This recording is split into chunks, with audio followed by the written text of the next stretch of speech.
So good morning guys. तो चलिए start करते हैं आज के यानी कि 14 मई के इंपॉर्टेंट करंट अफेयर्स को। तो इस प्रश्न में आपसे पूछ रहे अभी हाल में लोक लेखा समिति का अध्यक्ष अभी किसे बनाया गया है। तो सही उत्तर हो जाएगा केसी वेणुगोपाल को। तो भारतीय राष्ट्रीय कांग्रेस पार्टी के नेता हैं केसी वेणुगोपाल।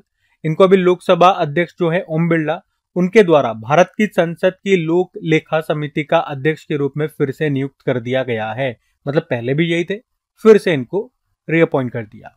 इनका कार्यकाल अब अप्रैल 2026 तक रहेगा। लोक लेखा समिति की बात करें तो संसदीय समिति है ये एक, जिसकी स्थापना 1921 में की गई थी और इसके सदस्यों का कार्यकाल 1 साल का होता है। और इस समिति का मुख्य उद्देश्य क्या है? सार्वजनिक धन के उपयोग की जांच करना। और इस समिति को सरकारी खर्च के प्रहरी के रूप में भी जाना जाता है। आपको बता दूं, लोक लेखा समिति में कुल 22 सदस्य होते हैं और इन 22 में से 15 लोकसभा से हैं और 7 राज्यसभा से चुने जाते हैं। ठीक है, तो अभी लोक लेखा समिति के अध्यक्ष का नाम याद रखना केसी वेणुगोपाल है। अब कुछ इंपॉर्टेंट अपॉइंटमेंट्स मैं आपको रिवाइज कराऊंगा। पहले एक बार ऑप्शंस भी देख लो। R Venkataramani attorney general of India है, तुषार मेहता ये सॉलिसिटर जनरल ऑफ इंडिया है और संजय मूर्ति अभी comptroller and auditor general of India बने थे। इसके अलावा कुछ और नियुक्तियां हम देखें अपॉइंटमेंट्स, तो अभी 23वें विधि आयोग के अध्यक्ष बने दिनेश माहेश्वरी।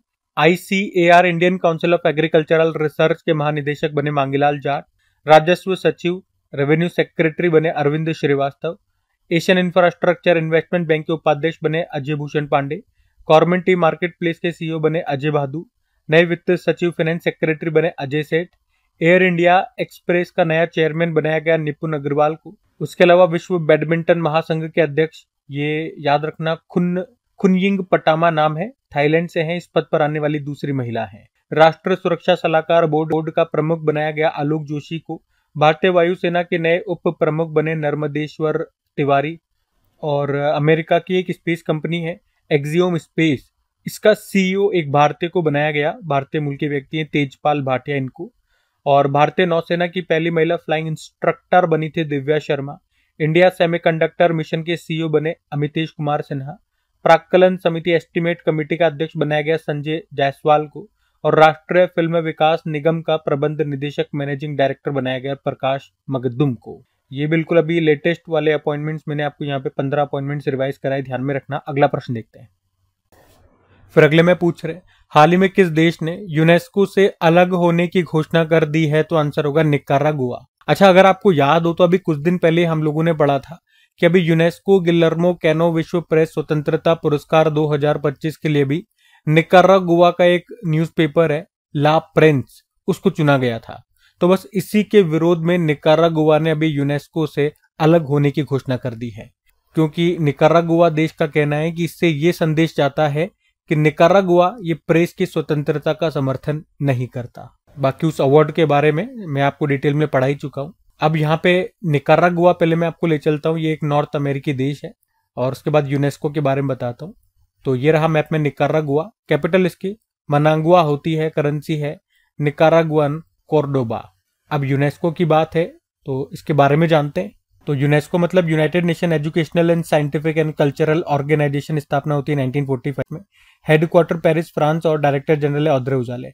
अभी तक इसमें मेंबर कंट्रीज 194 थे, अब ये हट जाएगा तो कितने रह गए? 193 रह गए। अच्छा, यहाँ पे इसी तरह का एक प्रश्न मैं आपसे पूछता हूँ। अभी आपने पढ़ा था इस साल के स्टार्टिंग में कि अमेरिका ये WHO वर्ल्ड हेल्थ ऑर्गेनाइजेशन से बाहर हो गया, और अमेरिका के बाद एक और कौन सा देश है जो अभी WHO से बाहर हो गया है? ये आपके लिए प्रश्न है, बताइए। हम अगला प्रश्न देखते हैं। फिर अगले में पूछ रहे कि अभी हाल ही में डॉक्टर सुभद्रा अय्यप्पन कौन थे जिनका भी हाल ही में निधन हो गया? तो आंसर होगा ICMR के पूर्व प्रमुख थे। तो पद्मश्री पुरस्कार से सम्मानित डॉक्टर सुभद्रा अय्यप्पन का अभी संदिग्ध परिस्थिति में उनका निधन हो गया। वे कर्नाटक के श्रीरंगपटना के निकट कावेरी नदी में मृत पाए गए। अय्यप्पन ये कृषि और मत्स्य पालन वैज्ञानिक थे और भारतीय कृषि अनुसंधान परिषद का नेतृत्व करने वाले पहले गैर फसल वैज्ञानिक थे। और भारत की नीली क्रांति में अहम भूमिका निभाने वाले अय्यप्पन को 2022 में पद्मश्री भारत का चौथा सर्वोच्च सम्मान भी दिया गया था। तो इनका नाम याद रखना। अच्छा, ICMR की बात कर लें एक बार। तो ICMR मतलब Indian council of medical research, स्थापना होती है 1911 में। मुख्यालय आपको मिल जाएगा नई दिल्ली में और डायरेक्टर जनरल वर्तमान में कौन है? राजीव बहल हैं। वैसे ये निधन वाला प्रश्न है, ऑब्ituary वाला प्रश्न है। चलो कुछ इंपॉर्टेंट व्यक्तियों के नाम मैं आपको बताता हूँ जिनका इसी साल निधन हुआ है। जैसे कि देखो, मिलिंद रेगे की बात करें, एनसाइक्लोपीडिया ऑफ मुंबई क्रिकेट कहा जाता है, निधन हो गया। सुक्री बोम्मागोड़ा कर्नाटक के हलक्की वोक्कालेगा समुदाय की प्रसिद्ध लोक गायिका थे, निधन हो गया। दुनिया के सबसे बुजुर्ग ओलंपिक गोल्ड मेडलिस्ट एग्नेस कैलेटी का निधन हो गया, वह हंगरी से थी। फ्रांसीसी भारतीय संस्कृत विद्वान थे डॉक्टर पियरे सिल्वेन, इनका निधन हो गया, 2024 में पद्मश्री मिला था। पूर्व मुख्य वैज्ञानिक सलाहकार डॉक्टर आर चिदम्बरम का निधन हो गया, 1999 में पद्म विभूषण मिला था। वैसे वर्तमान में हमारे मुख्य वैज्ञानिक सलाहकार कौन है? अजय कुमार सूद है। उसके अलावा डॉक्टर के एम चेरियन हृदय रोग विशेषज्ञ थे। 1975 में भारत की पहली सफल कोरोनरी धमनी बाईपास सर्जरी की थी उन्होंने, और पद्मश्री 1991 में दिया गया। नामीबिया देश के पहले राष्ट्रपति सेम नुजोमा का भी अभी निधन हो गया। ओडिसी नृत्य के जनक थे मायाधर राउत का भी निधन हो गया। और गोदावरी सिंह काष्ठकला लकड़ी के खिलौने से संबंधित थे, 2024 में पद्मश्री मिला था, हाल ही में निधन हो गया। ठीक है, तो ये सब ध्यान में रखना। अगला प्रश्न देखते हैं। फिर अगले में पूछ रहे कि अभी हाल ही में लॉन्च जनता की कहानी मेरी आत्मकथा, ये किसकी बायोग्राफी आत्मकथा है? तो आंसर होगा बंडारू दत्तात्रेय। तो अभी हमारे जो वाइस प्रेसिडेंट है जगदीप धनखड़ जी, उन्होंने हरियाणा के जो वर्तमान में राज्यपाल है बंडारू दत्तात्रेय, उनकी आत्मकथा, उनकी ऑटोबायोग्राफी को लॉन्च किया है, जिसका नाम है जनता की कहानी मेरी आत्मकथा। तो इस बुक में उनकी व्यक्तिगत, राजनीतिक और सामाजिक यात्रा पर बात की गई है और इसे बंडारू दत्तात्रेय ने ही लिखा है। तो नाम याद रखना, जनता की कहानी मेरी आत्मकथा। अब बुक्स एंड ऑथर वाला प्रश्न है। चलो कुछ इंपॉर्टेंट बुक्स मैं आपको रिवाइज कराऊं। तो Chhaunk on food economics and society, इस बुक को लिखा अभिजीत बनर्जी ने। और दीपा मलिक की ऑटोबायोग्राफी आई है, पैरा एथलीट है ये, ब्रिंग इट ऑन नाम से। सैयद किरमानी की ऑटोबायोग्राफी का नाम है stumped. How India scaled MTG20 को लिखा अमिताभ कांत ने। Parliament powers function and privileges को लिखा KS चौहान ने। द वर्ल्ड आफ्टर गाजा को लिखा पंकज मिश्रा ने। Soumitra Chatterjee and his world को लिखा संघमित्र चक्रवर्ती ने। इंडियन रेनेसांस मोदी डिकेड, और इस बुक को संपादित किया, एडिट किया था डॉक्टर ऐश्वर्या पंडित ने और लॉन्च किया था अमित शाह ने। द महात्मा मैनिफेस्टो को लिखा राजेश तलवार ने। राष्ट्र महिला आयोग के अध्यक्ष विजया रहाटकर, और इन्होंने अभी अपनी बुक का पहला संस्करण लॉन्च किया था, कर्मयोगिनी वीरांगना नाम है। आई एम, ये है गोपीचंद हिंदुजा के द्वारा लिखी गई एक पुस्तक, इसको लॉन्च किया था वाइस प्रेसिडेंट जगदीप धनखड़ जी ने। Life on Mars collected stories को लिखा था नमिता गोखले ने। ठीक है, लगभग 12 बुकें मैंने आपको और रिवाइज करा दी है, इनको ध्यान में रखना। अगला प्रश्न देखते हैं। फिर अगले में पूछ रहे, हाल ही में 11 भारतीय भाषाओं में नवीनतम टेक्स्ट टू स्पीच एक मॉडल है जिसका नाम है बुलबुल V2, इसको किसने लॉन्च किया? तो आंसर होगा सर्वम AI ने। तो बंगलुरु की एक AI स्टार्टअप कंपनी है सर्वम AI, जिसने अभी अपना text to speech model launch किया है और इसको नाम दिया है बुलबुल V2। ये भारत की अलग अलग 11 भारतीय भाषाओं की पहचान को ध्यान में रखकर बनाया गया है। मतलब अगर आप कोई टेस्ट लिखते हैं तो वो उसे 11 अलग अलग भारतीय भाषाओं में बोल सकता है, वॉइस में कन्वर्ट कर देगा, ये काम करेगा ये। अच्छा, सर्वम AI से कुछ याद आ रहा है क्या? अभी कुछ दिन पहले ही पढ़ा था, भारत सरकार ने भारत AI मिशन के तहत भारत का पहला foundation large language model develop करने के लिए अभी बंगलुरु का जो AI स्टार्टअप है ये सर्वम AI, इसको चुना था, तब हमने इसके बारे में पढ़ा था। अच्छा, बात यहाँ पे आर्टिफिशियल इंटेलिजेंस की है। आर्टिफिशियल इंटेलिजेंस से ही संबंधित कुछ करंट अफेयर्स के प्रश्न मैं आपको रिवाइज कराऊं। तो देखो, हमने पढ़ा था जंगल की आग का पता लगाने के लिए पहला उन्नत AI सिस्टम ये कहां पर लॉन्च हुआ? पेंच टाइगर रिजर्व, जिसका नाम पेंटोरा है। AI के द्वारा संचालित स्वास्थ्य बीमा उत्पाद एलिवेट को लॉन्च किया था ICICI लोम्बार्ड ने।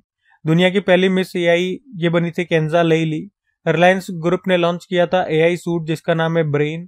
AI पावर्ड शॉपिंग असिस्टेंट है रुफुस को लॉन्च किया अमेजॉन ने। सेबी ने AI चैटबॉट सर्विस को लॉन्च किया था, उसका नाम है सेवा। सेवा मतलब सेबी वर्चुअल असिस्टेंट। पहली अंतरराष्ट्रीय AI संधि ये कहां पर हुई थी? फ्रांस में। किनके बीच? UK, US और यूरोपियन यूनियन। और टाइम का AI 2024 सबसे प्रभावशाली लोगों की सूची में एक भारतीय कैबिनेट मंत्री को भी शामिल किया था, उनका नाम अश्विनी वैष्णव है। AICTE ने 2025 को ईयर ऑफ आर्टिफिशियल इंटेलिजेंस घोषित किया। आरबीआई ने वित्तीय क्षेत्र में एआई के नैतिक इस्तेमाल के लिए किसकी अध्यक्षता में एक समिति का गठन किया? आईआईटी मुंबई के प्रोफेसर पुष्पक भट्टाचार्य। उसके अलावा भारत सरकार ने इंडिया एआई मिशन के तहत भारत का पहला फाउंडेशन लार्ज लैंग्वेज मॉडल बनाने के लिए अभी सर्वम एआई को चुना, ये हम पढ़ लिया। और मध्य प्रदेश ने भारत की पहली एआई संचालित रियल टाइम वन चेतावनी शुरू की। और देश के पहले एआई आधारित डेटा सेंटर पार्क की आधारशिला कहाँ पे रखी गई? नया रायपुर छत्तीसगढ़ में। ठीक है, तो ये भी सब पॉइंट ध्यान में रखना। अगला प्रश्न देखते हैं। फिर अगले में पूछ रहे अभी हाल ही में शतरंज पर किसने प्रतिबंध लगाया? तो आंसर होगा अफगानिस्तान ने। तो अफगानिस्तान में तालिबान शासन है और उसी ने अभी अफगानिस्तान में शतरंज चेस पर प्रतिबंध लगा दिया है। क्यों? क्योंकि इनका कहना है कि शतरंज एक जुआ है, ये जुए को बढ़ावा देता है और इस्लाम में जुआ निषेध है। इससे पहले भी आपको बता दूं, तालिबान ने अफगानिस्तान में लड़कियों की शिक्षा पर रोक लगा दी थी, महिलाओं के काम करने पर प्रतिबंध लगा दिया था और अभी चेस खेलने पर प्रतिबंध लगा दिया। अफगानिस्तान की कैपिटल काबुल होती है। अच्छा, भारत ने अफगानिस्तान में कौन सा बांध बनाया था? सलमा बांध। अच्छा, बाकी यहाँ पे चेस से भी संबंधित कुछ प्रश्न मैं आपको रिवाइज कराता हूँ। देखो, अगर पूछे हमारे पहले ग्रैंड मास्टर का नाम क्या है? Chess grand master Viswanathan Anand है, जिन्हें लाइटनिंग किड ऑफ इंडिया के नाम से भी जानते हैं। इनकी जो बुक आई थी वो है माइंड मास्टर। और सबसे पहले 1991-92 में राजीव गांधी खेल रत्न पुरस्कार किसे दिया गया था? इन्हीं को दिया गया था, विश्वनाथन आनंद को। और सबसे युवा ग्रैंड मास्टर डी गुकेश हैं। पहली फीमेल ग्रैंड मास्टर एस विजय लक्ष्मी। वर्ल्ड चेस डे 20 जुलाई को होता है। भारत में पहली बार चेस अकेडमी ये खुलेगी भुवनेश्वर में। अभी 45वां चेस ओलंपियाड 2024 हुआ था हंगरी के बुडापेस्ट में, जिसमें पुरुष और महिला दोनों में विजेता रहा था भारत। रनर अप की बात करेंगे तो पुरुषों ने हराया था स्लोवेनिया को और महिलाओं ने अजरबैजान को। उसके अलावा 46 नंबर का अब जो फिडे चेस ओलंपियाड होगा, इन्होंने कहा 2026 में होगा, ये ताशकंद और उज्बेकिस्तान में है। और उसके अलावा women's world rapid chess championship 2024 में कोनेरू हम्पी विजेता रही थी, ये इसमें इनका दूसरा टाइटल है। और फिडे विश्व ब्लिट्ज चैंपियनशिप में आर वैशाली ने ब्रोंज मेडल जीता था। चेन्नई के 18 वर्षीय डी गुकेश, इन्होंने चीन के डिंग लिरेन को हरा करके सबसे कम उम्र में फिडे विश्व शतरंज चैंपियनशिप 2024 का खिताब जीत लिया। इसके अलावा अभी शतरंज खेल में 2800 एलो रेटिंग का आंकड़ा पार करने वाले भारत के दूसरे ग्रैंड मास्टर बने थे अर्जुन एरिगेसी।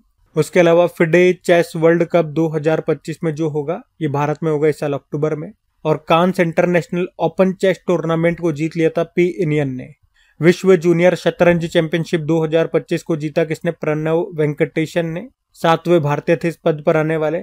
और विश्व महिला और फिडे महिला विश्व चैंपियनशिप 2025 जो कि चेन्नई में हुआ था, इसको जीत लिया जू वेनजुन ने। वो चाइनीज व्यक्ति हैं, चाइनी महिला। ठीक है, को रेगुलेट करने वाली बॉडी होती है फिडे।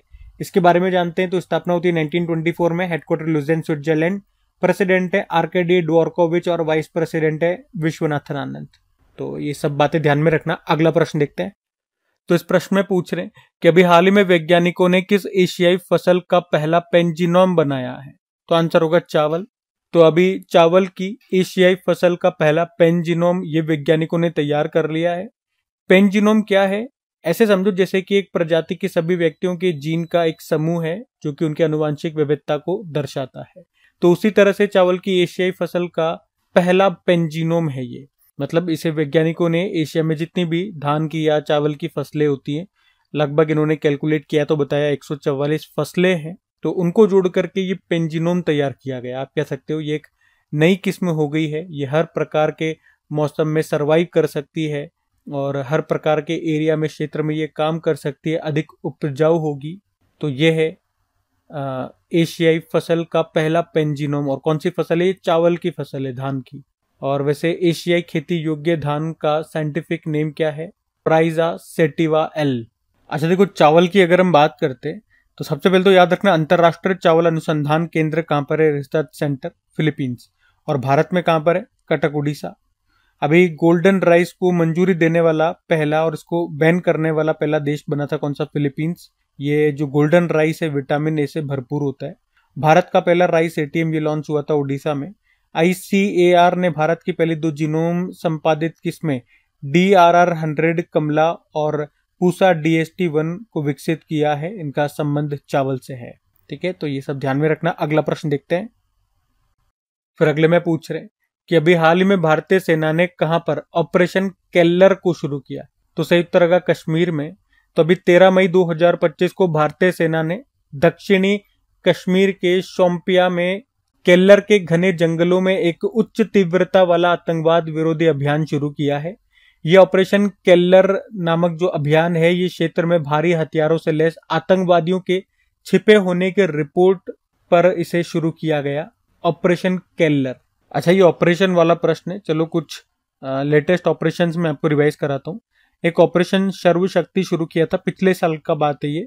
भारतीय सेना ने जम्मू कश्मीर में आतंकवादियों को साफ करने के लिए ऑपरेशन इंद्रावती, हैती से भारतीयों को निकालने के लिए ऑपरेशन कामधेनु, जम्मू कश्मीर पुलिस ने मवेशी तस्करी पर रोक लगाने के लिए इसे शुरू किया था। ऑपरेशन बॉम्बे बकेट, उत्तराखंड के जंगलों में आग लग गई थी, उसको बुझाने के लिए शुरू किया था। ऑपरेशन डेविल हंट, बांग्लादेश ने हिंसा से निपटने के लिए जो शुरू किया था उसका नाम है ऑपरेशन डेविल हंट।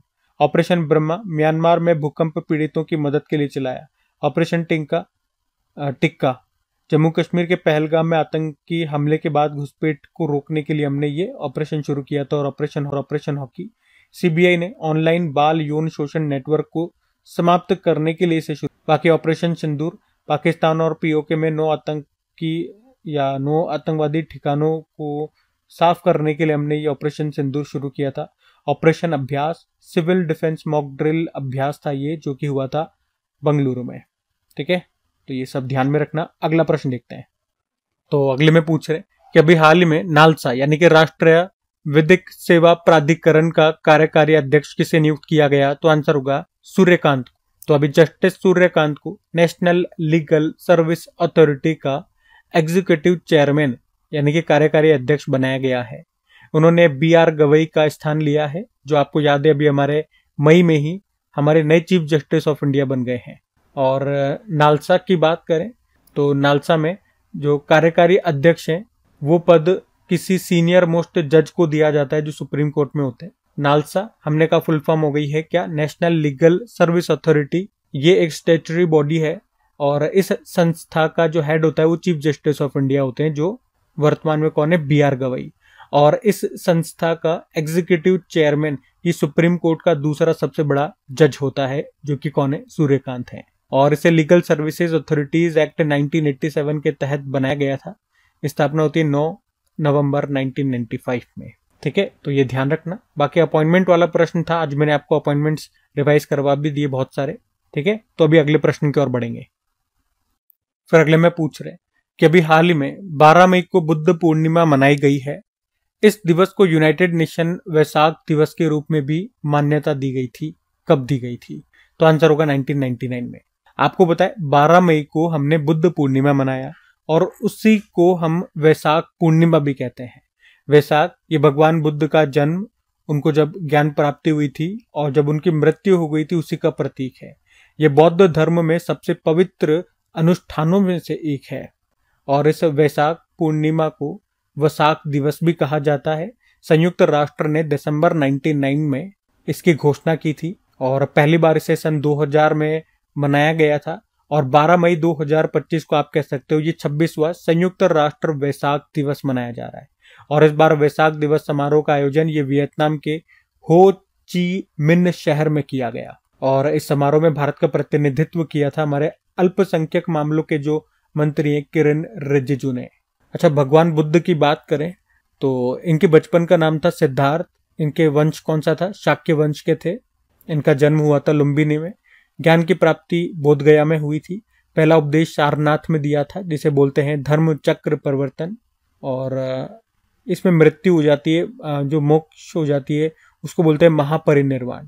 और इनकी मृत्यु हुई थी कहाँ पे, या महापरिनिर्वाण इन्होंने लिया था कुशीनगर यूपी में। तो ये सारे पॉइंट्स ध्यान में भी रखना।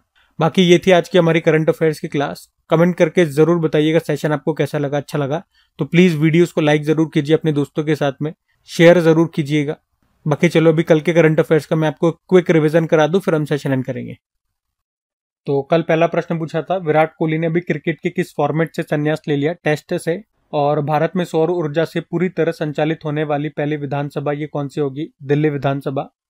अंतर्राष्ट्रीय नर्स दिवस ये कब मनाया गया? 12 मई को। और किसने स्कूल छोड़ने वाले बच्चों को फिर से स्कूल से जोड़ने के लिए भी नई दिशा नाम से एक पहल शुरू की? दिल्ली पुलिस।